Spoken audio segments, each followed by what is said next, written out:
Forgiveness is the key to happiness. A Course in Miracles Workbook Lesson number 121. Here is the answer to your search for peace.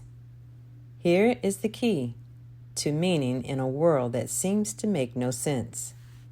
Here is the way to safety in apparent dangers that appear to threaten you at every turn and bring uncertainty to all your hopes of ever finding quietness and peace. Here are all questions answered. Here, the end of all uncertainty, ensured at last. The unforgiving mind is full of fear and offers love no room to be itself, no place where it can spread its wings in peace and soar above the turmoil of the world. The unforgiving mind is sad, without the hope of respite and release from pain.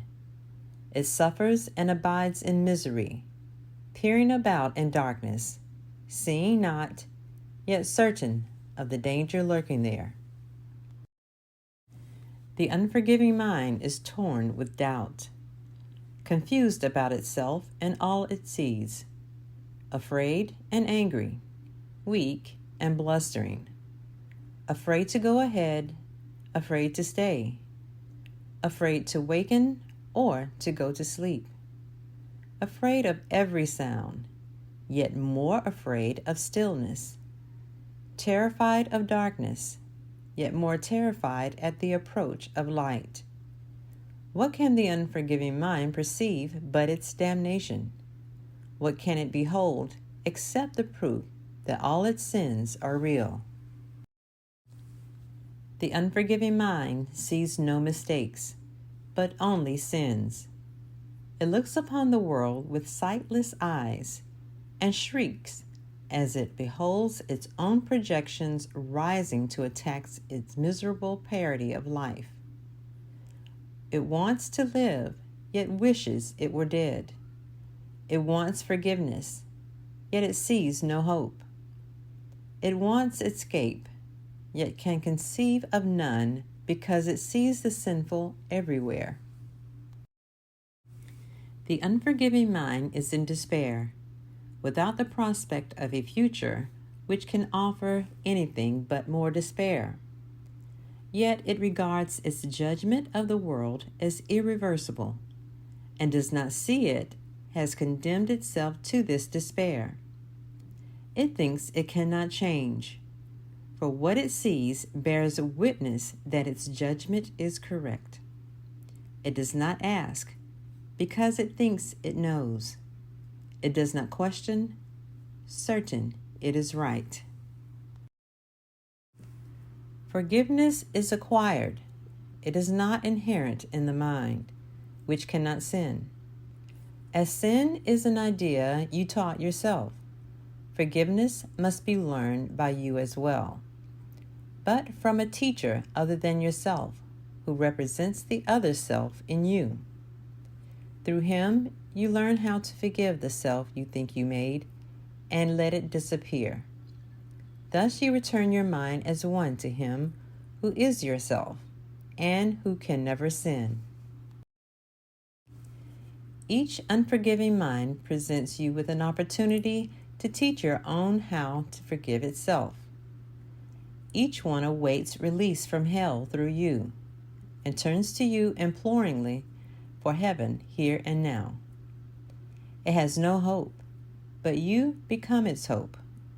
And as its hope, do you become your own.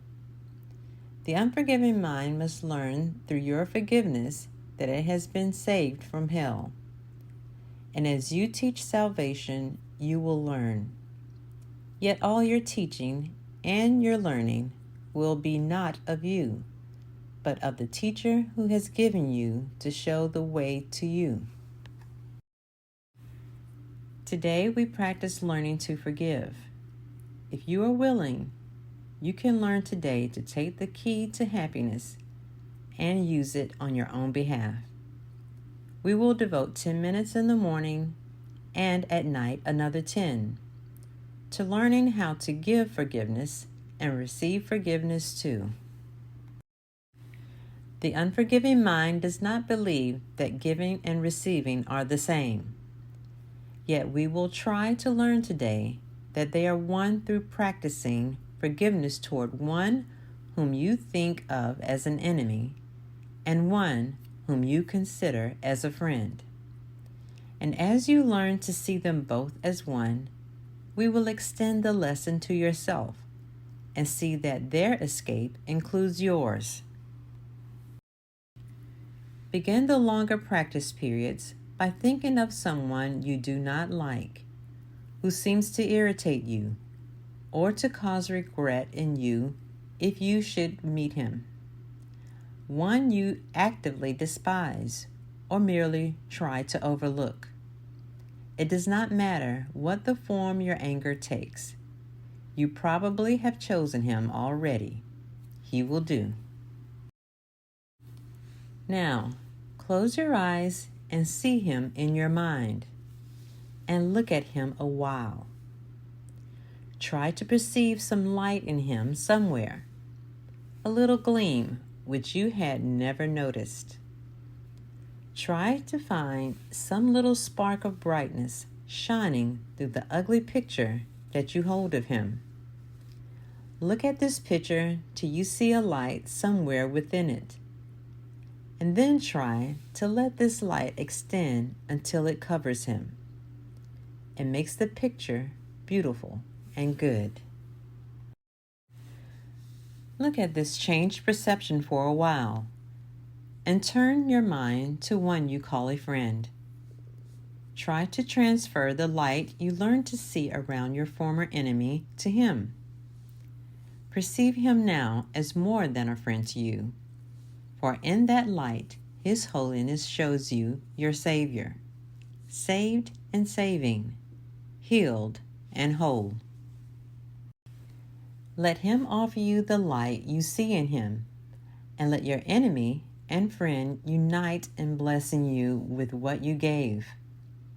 Now are you one with them, and they with you.